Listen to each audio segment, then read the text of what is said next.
Mpenzi mtazamaji wa runinga ya Ndizi TV Africa, ni matumaini yangu kwamba ubuheri wa afya. Ninakukaribisha katika taarifa zetu za Ndizi saa moja, taarifa inayokuletea kwa kina matukio, mabadiliko na mwenendo wa habari muhimu kutoka ndani na nje ya nchi.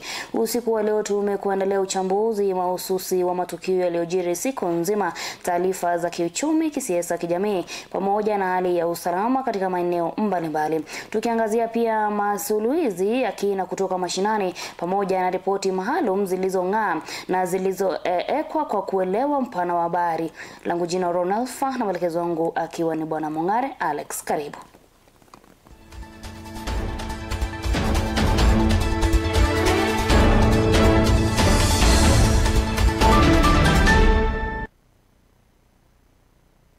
Na tukianza na kwamba Rais William Ruto akihutubia mkutano wa 7 wa AU mjini Luanda, Angola, amesisitiza umuhimu wa kufanyiwa mageuzi kwa Baraza la Usalama la Umoja wa Mataifa ili liakisi duniani ya 7 badala ya sura ya mwaka 1945, huku akitoa wito kwa jumuiya ya kitaifa kuheshimu ahadi ya vijana wanaowasama wakitafuta fursa, si kwa sababu wanapenda hatari.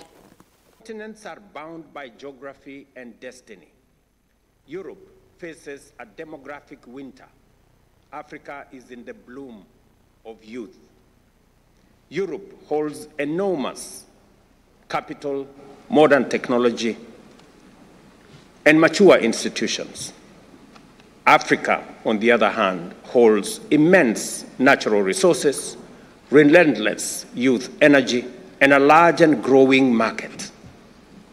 Each has what the other needs. Together, we are not two continents facing each other. We are two halves of a single horizon. So let this summit in Luanda be remembered not for prevarication, but for decisions. First, let us show up multilateralism. We are entering an era where great powers are once again drawing lines across the world.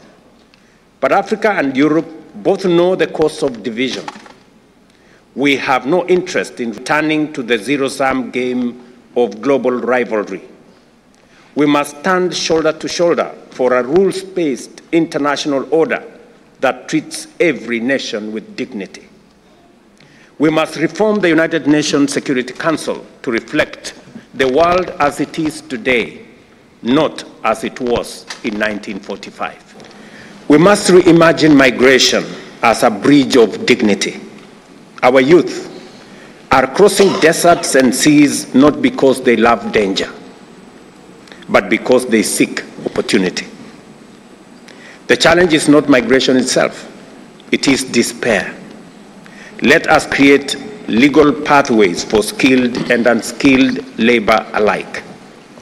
Let us recognize qualifications across borders, establish circular migration frameworks, and protect the rights of migrants wherever they go.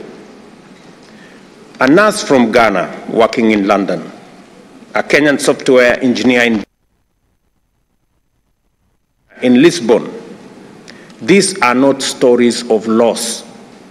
They are threads of shared prosperity. Migration should not drain Africa's talent. It should. Na gavana wa kaunti ya Nyamira Amos Kemomi Nyaribo ameondolewa madarakani kupitia kura ya hoja ya kumgatua madiwani 23 kati ya 31 waliokuwepo kwenye kikao hicho walipiga kura ya kuunga mkono hoja hiyo. Wakilishi wadi 4 pia waliandika kwa spika wakitaka kujijumuisha kwenye upigaji kura huo. Hoja hiyo iliyowasilishwa na mwakilishi wadi wa Nyamatuta Julius Kimomi Matwere ikitaja madai ya matumizi mabaya ya mamlaka ya ukiukaji wa taratibu za kisheria. Gavana Nyaribo alishtakiwa kwa kuendesha shughuli za kaunti kupitia mikutano ya bunge mashinani isiyoidhinishwa kisheria. Is there any member who is committed elsewhere and wishes to vote? Thank you. Members, I now wish to announce the results as received.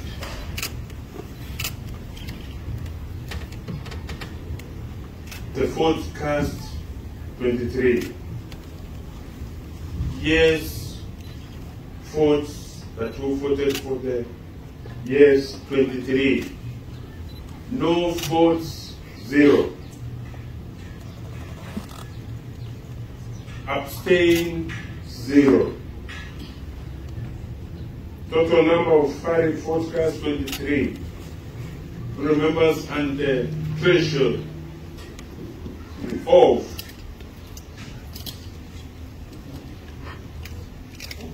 impeachment of the governor is 2/3. And this case, 2/3 of the total numbers of the County Assembly is 21.1. But there is no half a percent. As per the votes cast here, 23.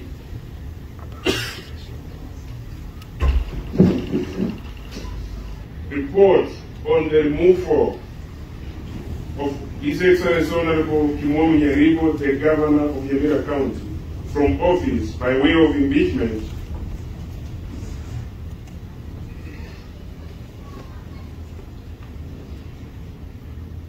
has now carried the day.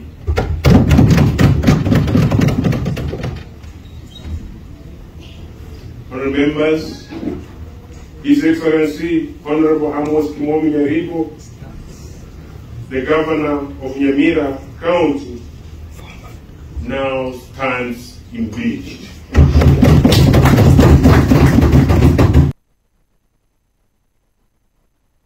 Kwingineko, Tume Huru ya Uchaguzi na Uratibu wa Mipaka ya IEBC imethibitisha kuwa imekamilisha maandalizi ya uchaguzi mdogo unaotarajiwa kufanyika katika maeneo mbalimbali nchini siku ya Alhamisi.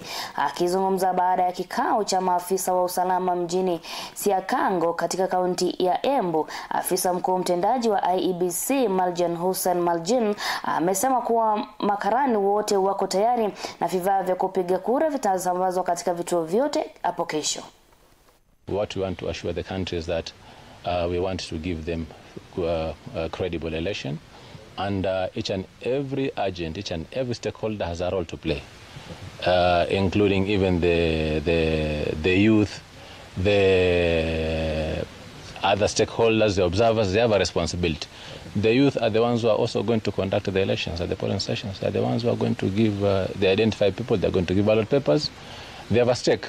The observers are there to ensure that the process actually is credible. It's actually given credence.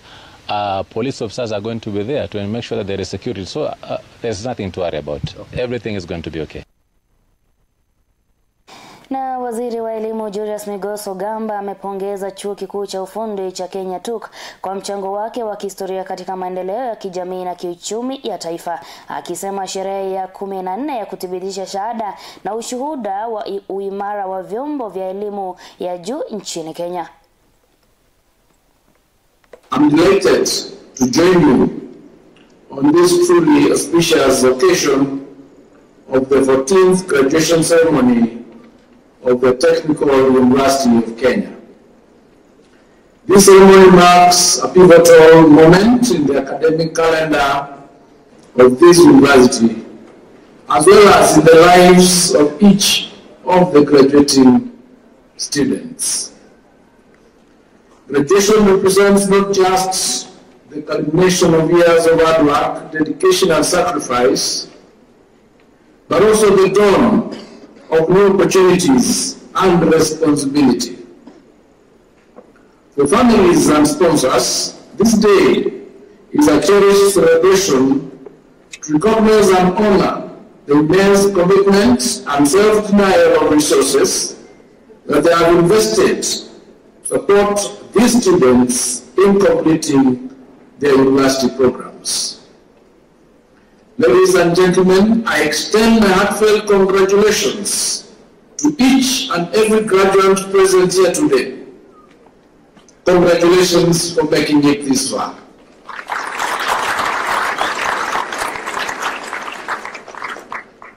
This achievement is concrete evidence of your perseverance, discipline, and relentless pursuit of knowledge. Instead, TUK exemplifies how higher learning institutions can be dynamic partners in social and economic transformation. Ladies and gentlemen, it's well known that TUK, like many public institutions, faces significant financial challenges. The Ministry of Education is proactively collaborating with the National Treasury to address issues arising from the recent industrial matters, including the return to work agreements signed with staff unions. Our ministry, together with the University Council, remains committed to fostering a stable and harmonious working environment to enable TUK to continue.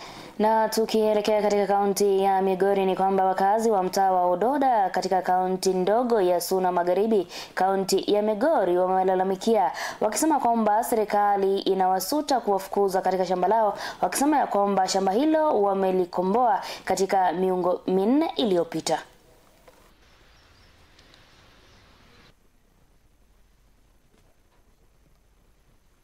Ni kusikitika ya kwamba ati wanasema tunaweza kutoka hapa na bali tunatoka twende hapa ndio kwetu, ndio tumesekea, wengine wamekufa. Sasa tunashindwa, kama hapa ndio tulijua ni kwetu, tunaambiwa tutoke twende kwetu wapi na hapa ndio tumesekea.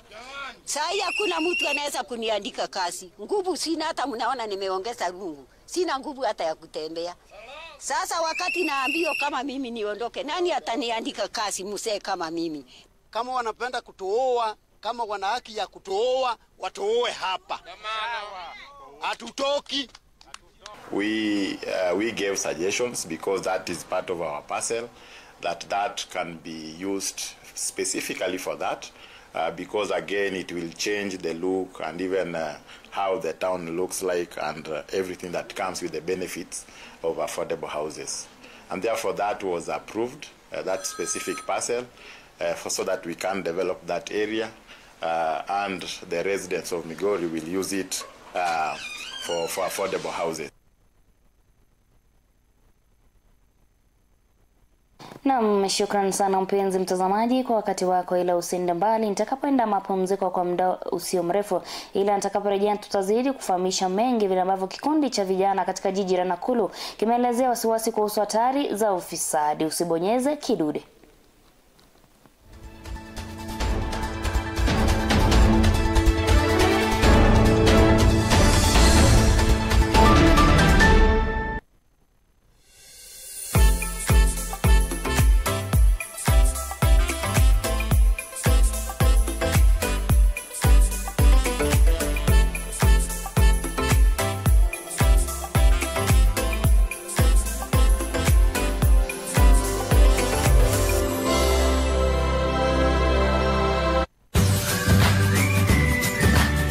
Je, wajua kwamba mapishi si kazi tu ila ni sanaa?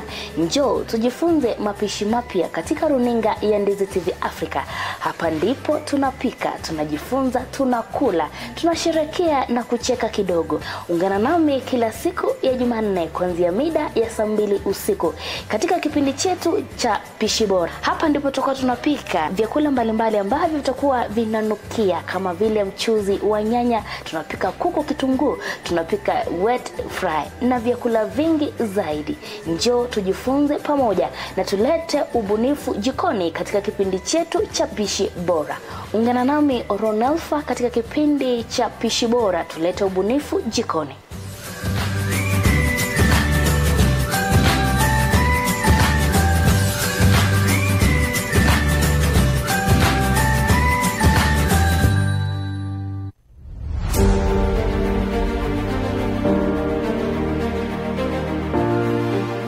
Naam, ni wakati wa kusikiza sauti inayobeba maono, busara na hali halisi ya kisiasa humu nchini.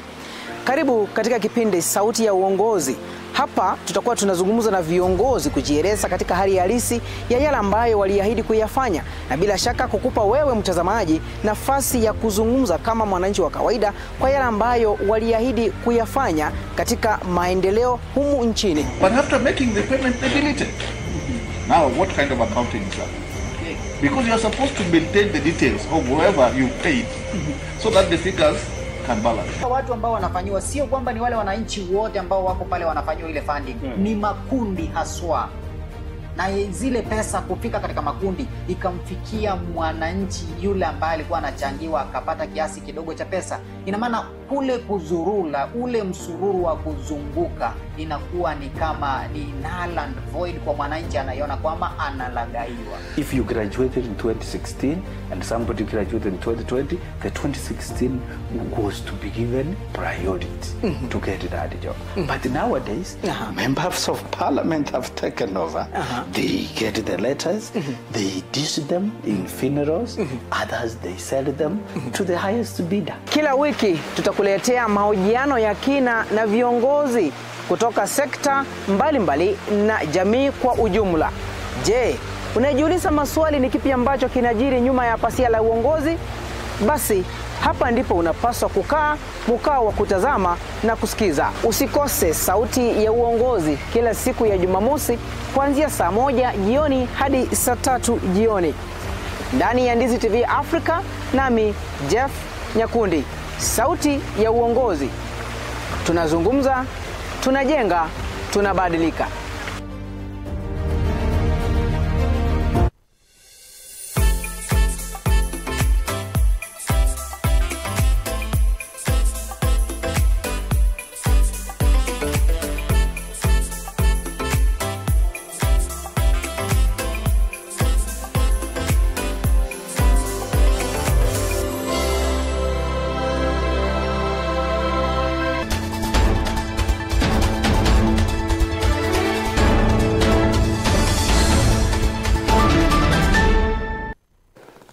Karibu tena mpenzi mtazamaji wa runinga ya Ndizi TV Africa. Basi tunaposonga mbele ni kwamba kikundi cha vijana katika jiji la Nakuru kimeelezea wasiwasi kuhusu hatari za ufisadi, kikisema kuwa unadhoofisha upatikanaji wa ajira na kuwakosesha fursa sawa ya kuajiri. Wakizungumza jijini humo, vijana hao walisema kuwa ufisadi umeathiri usawa katika ajira ya serikali kama vile ualimu na usalama, na pia wamelalamikia mazingira duni ya kukuza ajira kwa vijana. Wamewataka viongozi wapya kusimama kidete kulinda masilahi ya kikazi kipya ili waweze kuchangia kikamilifu maendeleo ya taifa.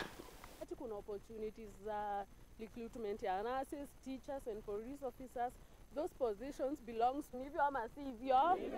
Kama we huna pesa huwezi pata that chance. Kama kuna teacher we uko na chasing number huwezi pata hiyo chance, not unless you unahongana. Nikaa corruption imekuwa devolutionized from kuko juu mpaka uko chini. Kama wewe huna pesa huwezi pata that chance. Unakuta most graduates maybe wanafanya kazi zenye hata huyo mtu hakusomea. We request you Newton ukuje usimame na sisi. Vijana wamekosa kazi. Unakuta vijana wameingilia mambo ya kuibia watu. Si kupanda kwao, kukosa kazi. Si ni kweli? Kitu kingine upande wa mama, young mothers. Shida maternity, Tependa level 5 hii Nakuru uone bana. Shida wa mama wanakuambia watoto wanaibiwa. Sio maana watoto wamekuwa na shida za kuibiwa. Alafu mnasema SHA inafanyia wapi bana? Ifanye. Vijana tumesoma, tumefika kila penye taikana, tuko na makaratasi, imekuwa kama ni kalenda kwa nyumba. Itusaidie. Tunapigana na mambo ya uongozi mbaya, tunapigana na mambo ya ya corruption, na kupitia mtu ambaye anaitwa Dr. Isaac Newton Kiniti ambaye amekuwa akitusaidia mambo ya vitambulisho na mambo ya mambo ya elimu na hata kusaidia wajane. Isaac oye! Isaac oye! Wapi kelele? Na katika kaunti ya Migori, utawala wa mahakama ya Migori ya kushirikiana na tume ya huduma za mahakama umeanza mchakato wa ushirikishwaji wa umma katika eneo la South Nyanza ili kukusanya maoni ya wananchi kuhusu kuboresha utoaji wa huduma za mahakama. Hatua inayolenga kukabili changamoto za ufadhili mdogo, uhaba na watumishi wa ubunifu wa Migori. Mwandishi wetu Lennox Odede anatuarifu kwa kina.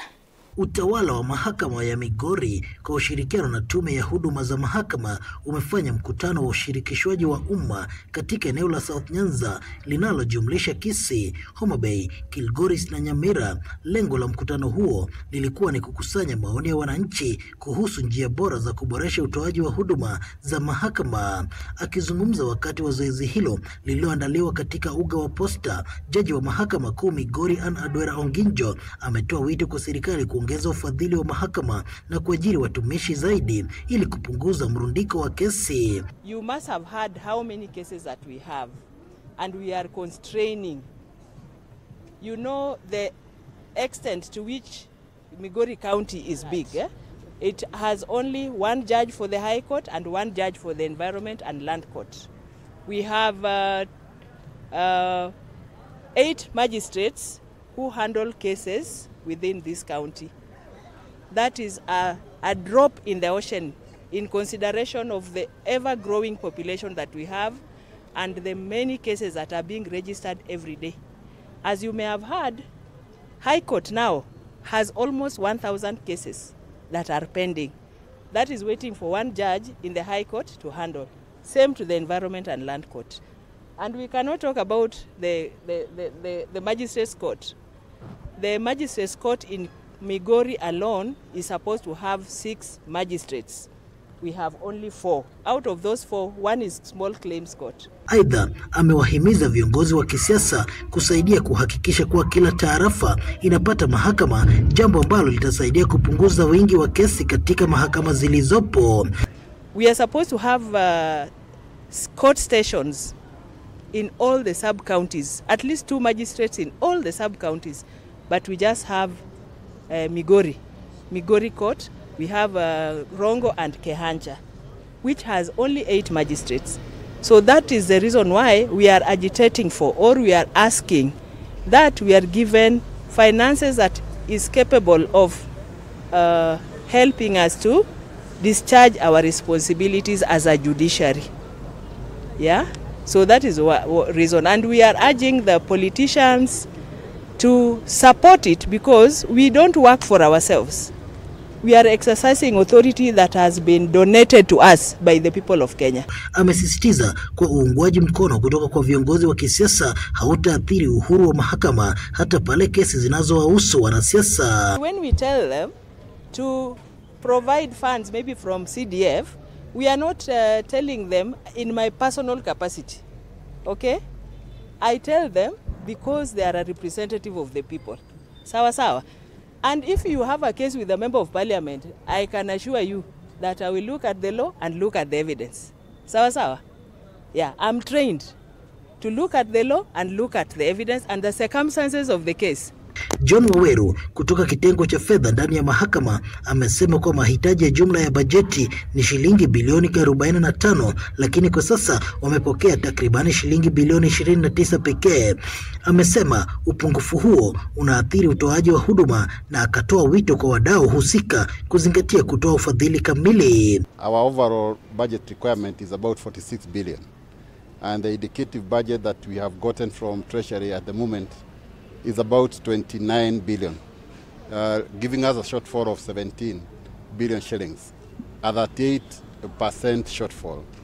And that will go a long way to affect all our services and planned service delivery mechanisms that we have laid ahead.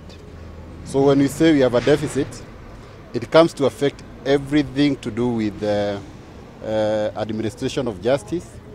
We need to do infrastructure for courts. We need to enhance our ICT. We need to take care of our staffing and all the requirements that the court requires. And we need to take care of the population that comes to us for services. So that deficit of about 38% is way too high. And that is why we are robbing the parliament and other stakeholders who work in the provision of budgets to the institutions to consider or to look into it. Nikiripotia Ndizi TV Africa kutoka kaunti ya Migori, mimi ni Lennox Odede.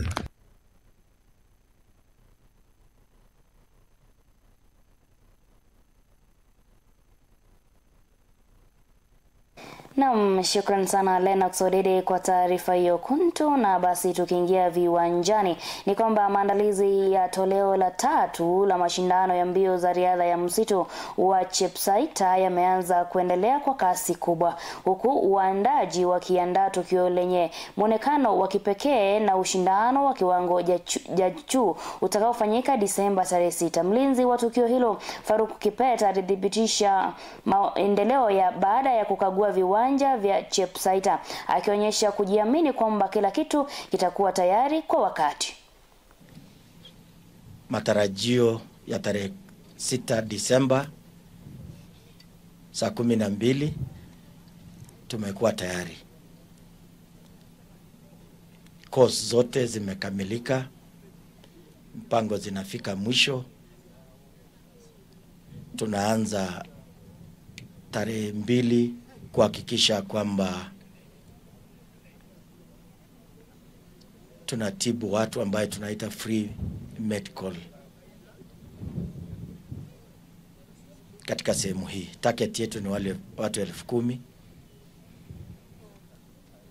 Zoezi tayari tutaambiwa na waandalizi wa Athletics Kenya mahali wakimbiaji wamefika.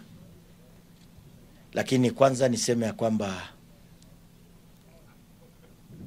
Chepsaita the Great imeandaa huu mbio kwa sababu ya kufunza watoto. Napoongea na nyinyi sasa hivi tumelipa pesa kwa watoto shule 22. Watoto wawili, msichana na kijana. I'm going to sponsor them. Nitawapatia sponsor waende is it called World Cross Country. Itafanyikia wapi? Florida. Mimi mwenyewe personal nitawalipia tiketi na accommodation, wapeleke macho so that waone dunia ingine. Najua kusaliwa Chepsaita is not enough. It's also enough to travel. Na itakuwa furaha yangu kwamba naweza kuenua. Sasa inategemea mtoto huyu atatoka kijiji ama kijiji gani. So nauliza tu watoto, nauliza wale wakimbiaji kwamba muwe tayari. Mfanye zoezi iliyokuwa na, because we also need competition. Yeah, tuliona last year Uganda walienda na pesa, Ethiopia wakaenda na pesa. This year ni mawazo yangu kwa Kenya wawe. Naam, shukran sana mpenzi mtazamaji wa runinga ya Ndizi TV Afrika, na basi kufika hapo ndipo nafika kikomo katika taarifa zetu za Ndizi saa 1. Ila kabla niondoke studioni ni kukumbushia kwamba kila kitendo chetu hata kidogo kinaadhiri wengine na dunia tunayoishi. Chagua busara, chagua amani na chagua kufanya tofauti chanya kila siku. Langu jina Ronalfa na mwelekezi wangu amekuwa ni Bwana Mongare Alex. Uwe na usiku mwanana.